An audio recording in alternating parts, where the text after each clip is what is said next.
Bonjour tout le monde, bienvenue dans ce live et si vous l'écoutez en différé, bienvenue aussi. Alors, vous connaissez la drill, si vous avez des questions, des commentaires, ne vous gênez surtout pas pour les écrire et puis je vais les prendre au fur et à mesure.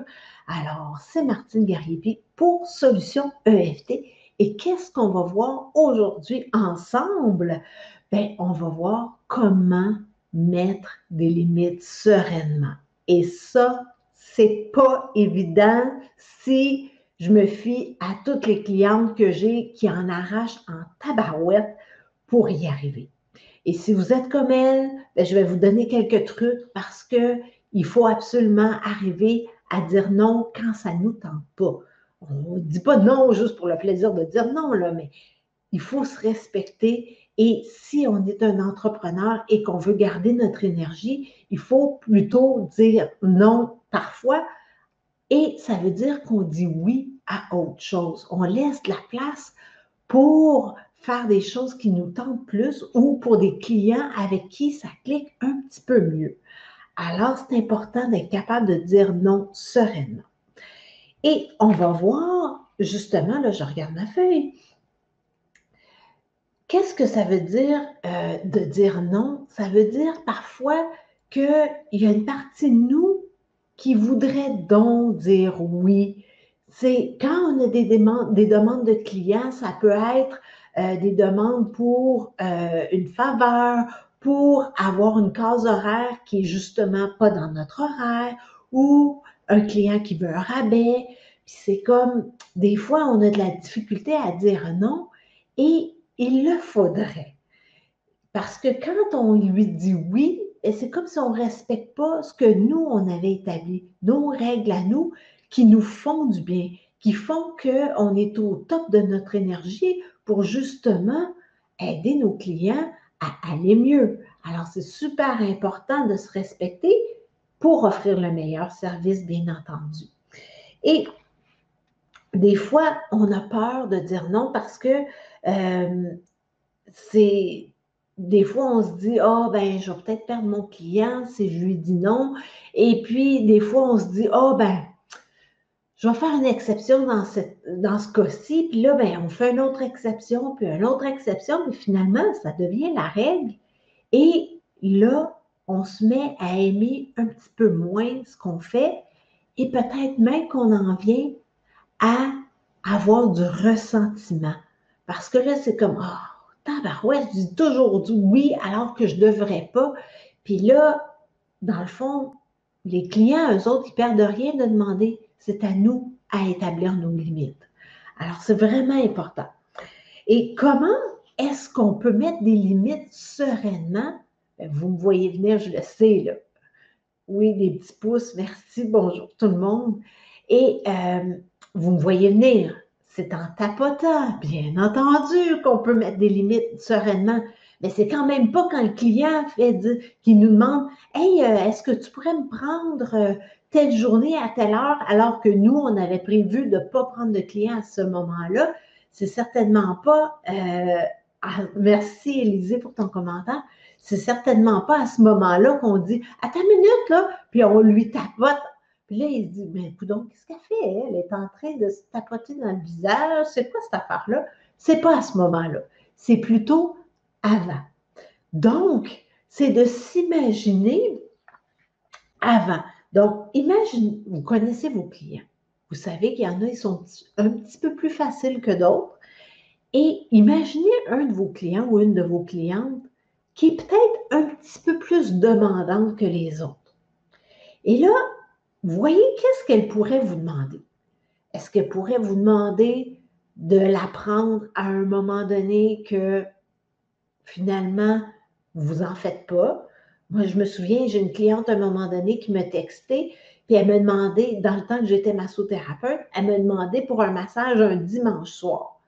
Et moi, là, ça a été très, très, très facile pour moi de lui dire non. J'ai juste éclaté de rire quand j'ai eu le texto. J'étais comme, ben voyons donc, un massage le dimanche soir. Je sais qu'il y en a qui le font, mais c'est vraiment pas mon horaire à moi. Et là, ça a été comme, OK, non, ça dépasse les bornes, là. Alors, ça a été facile de dire non. Donc, imaginez qu'est-ce que ça pourrait être. Est-ce que ça pourrait être une demande qui sort de votre horaire, mais complètement?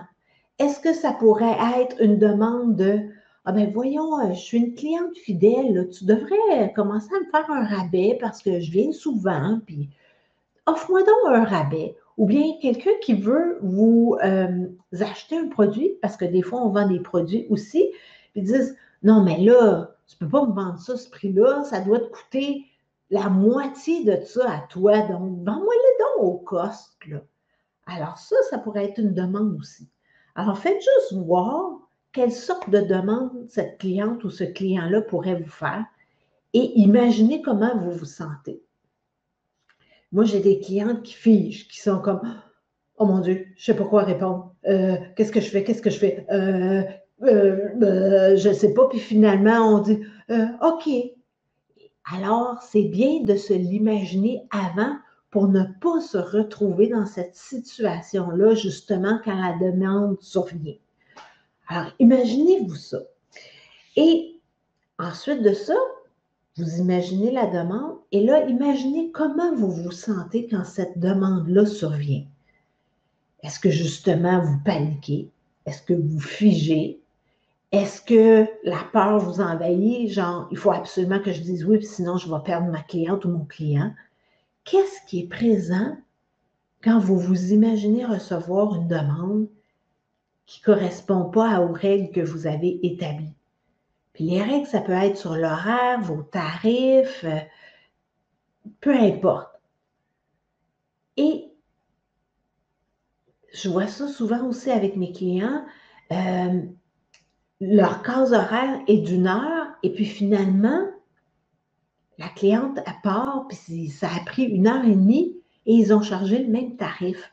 Donc ça aussi, ça peut être mettre une limite, ça peut être, bien écoutez, on va devoir terminer ça ici parce que c'est un rendez-vous d'1 heure, puis ça fait 1 heure. Alors, puis ça, même si vous n'avez pas un client après, c'est quand même important de respecter votre horaire. Donc, de voir, ça peut être ça aussi, là, de dire non sereinement, de dire, OK, bien, ça fait 1 heure, c'est le temps. Alors, voyez ce qui est là. Qu'est-ce que, là, je regarde, qu'est-ce que vous imaginez quand vous osez mettre des limites? Et là, je sais que tout ça, ça se passe dans votre imagination. Je le sais. C'est pas réel. Et c'est ce que vous imaginez qui va se passer. Alors, c'est difficile de dire non parce qu'en arrière, là, en background, ce qui se passe dans votre cerveau, c'est tout ce que vous venez d'imaginer. Donc, c'est comme des scénarios, des fois c'est farfelu, mais des fois c'est des scénarios apocalyptiques quasiment, qu'on s'imagine. C'est comme, mon Dieu, c'est la fin du monde. Alors, ça, c'est ce qui se passe. Donc, quand vous voulez dire non, ça joue. Et ça ne vous aide absolument pas.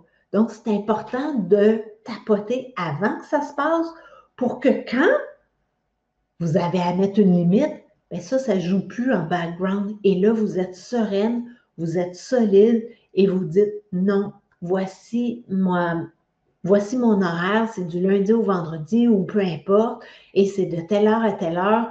Donc, je ne peux pas vous donner une plage horaire comme vous le souhaiteriez à telle heure.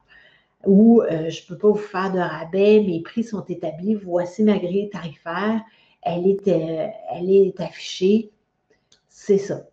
Alors, vous allez être solide si vous tapotez avant qu'il arrive ça. Et là, et donc, évidemment, on tapote avec ça. Et là, comment est-ce qu'on tapote? Je peux vous donner quelques phrases. Donc, c'est des exemples. Hein? Vous utilisez ce que vous venez de voir. Donc, un exemple, ça pourrait être, même si je ne sais absolument pas quoi répondre, je me sens figée. Et il y a une partie de moi qui aimerait tellement ça, dire oui. Mais j'accueille que tout ça, ça se passe dans mon imagination, que ce n'est pas réel. Ou ça pourrait être, même si j'ai peur que mon client aille voir bon, mon Dieu, je parle mal, aille voir ailleurs si je lui dis non. Et je l'aime vraiment beaucoup, puis j'aimerais ça le garder, ce client-là. J'accueille que tout ça, ça se passe dans mon imagination et que c'est pas réel. Alors ça peut être des exemples de phrases qui pourraient vous aider à partir des rondes de EFT. Donc, c'est vraiment, même si, et là, votre enjeu, j'ai peur de lui dire non, j'ai peur de la perdre, j'ai peur qu'elle me dise des gros mots, je me sens pas honnête de faire ça, peu importe. Utilisez votre ressenti et s'il y a des sensations dans le corps, ajoutez ça, c'est important. Et on finit avec une section plus positive. J'accueille comment je me sens, où je m'aime et je m'accepte comme je suis. Alors ça, c'est vraiment comment être capable de dire non sereinement. Et là, je ne pensais pas faire ça, mais je vais quand même le faire. Je vais en ajouter une couche. Imaginez que vous dites non à un client ou même à vos enfants ou à votre conjoint, votre conjointe, là, ça arrive tellement souvent. Il y a tellement d'occasions où on doit mettre des limites, on doit dire non, on doit se faire respecter. Donc, ça peut être avec des clients, mais ça peut être avec votre entourage. Imaginez-vous que vous dites non. Et là, j'ajoute quelque chose, sans être capable de vous justifier, de simplement dire non. Pas non parce que je ne suis pas disponible ou non parce que... Donc, pas rien du tout. Que vous faites simplement dire non. Oh, comment vous vous sentez? Parce que des fois, c'est important, parce que des fois, comment je dirais, on n'a pas de bonne raison de dire non. Hein? C'est juste que ça ne nous tente pas. Et ça, parfois, on juge que c'est inacceptable. Que la seule façon de dire non, c'est si on a une bonne raison.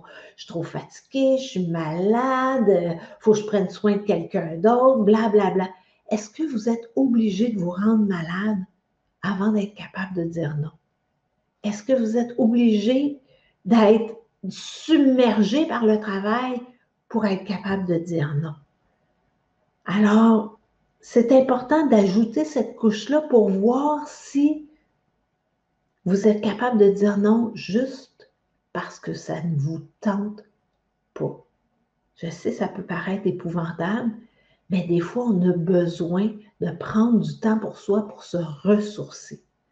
Alors, c'est important d'essayer de faire cet exercice-là aussi, de s'imaginer dire non sans aucune justification. Alors, vous voyez si vous êtes capable de faire ça, si vous êtes capable d'y arriver. Et sinon, vous tapotez, c'est comme, même si je pourrais jamais dire non sans me justifier, ça se fait pas. Je peux quand même pas dire non juste parce que ça me tente pas. Oublie ça, je ferai jamais ça. Jamais, jamais. Et là, vous pouvez simplement accueillir votre résistance, dire non, non, je le ferai pas, je le ferai pas. Et vous pouvez y aller juste avec des noms sur les autres points. Non, je ferai jamais ça. Oublie ça. Je ferai jamais une chose pareille. Mais non, dire non juste parce que ça ne me tente pas. Quelle sorte de personne est-ce que je suis? Jamais je ferai ça. Alors, vous voyez, vous pouvez simplement accueillir votre résistance aussi en tapotant et à un moment donné, ça va se calmer et là, ça va devenir clair que c'est comme, ben finalement, c'est pas si pire que ça, de dire non. Finalement, j'en ai vraiment besoin. C'est correct de dire non.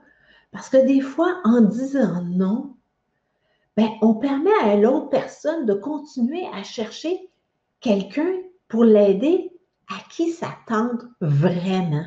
Parce que quand on dit oui, puis que ça nous tente juste à moitié, ben, on amène juste 50% de notre énergie là. Puis l'autre 50%, il est occupé à ruminer à mon Dieu, j'aurais donc dû dire non, pourquoi je fais ça, ça ne me tente pas. Puis l'autre 50%, il est comme présent. Alors, si on dit pleinement un non, on s'honore, ben, on permet à la personne de trouver quelqu'un qui est 100% là avec elle et qui va vraiment l'aider avec joie et plaisir. Donc, des fois, c'est comme cette partie-là, on l'oublie. On pense juste que c'est inacceptable de dire non. Alors, voilà. Et si, là, juste voir, OK, là, OK, dire non est un entraînement aussi, n'est-ce pas? Oui, une forme de respect de soi. Oui, absolument. Alors, voilà, mon Dieu, j'ai cliqué sur quelque chose, puis, OK, j'apprends moi aussi là-dedans. Alors, voilà. Alors, est-ce que vous avez des commentaires, des questions? Merci, Élisée, pour tes commentaires. Et s'il n'y en a pas d'autres, c'est ce que je voulais vous livrer. Et si ce n'est pas tout à fait clair comment tapoter là-dessus, ben, vous pouvez mettre des commentaires, me poser des questions, m'écrire par Messenger ou vous avez mon adresse courriel à l'écran. Et vous avez toujours la possibilité de voir comme, OK, là, je pense que j'y arriverai pas toute seule et j'ai besoin d'aide. Je suis là pour vous et j'offre des forfaits. Alors, gênez-vous pas, on peut en discuter.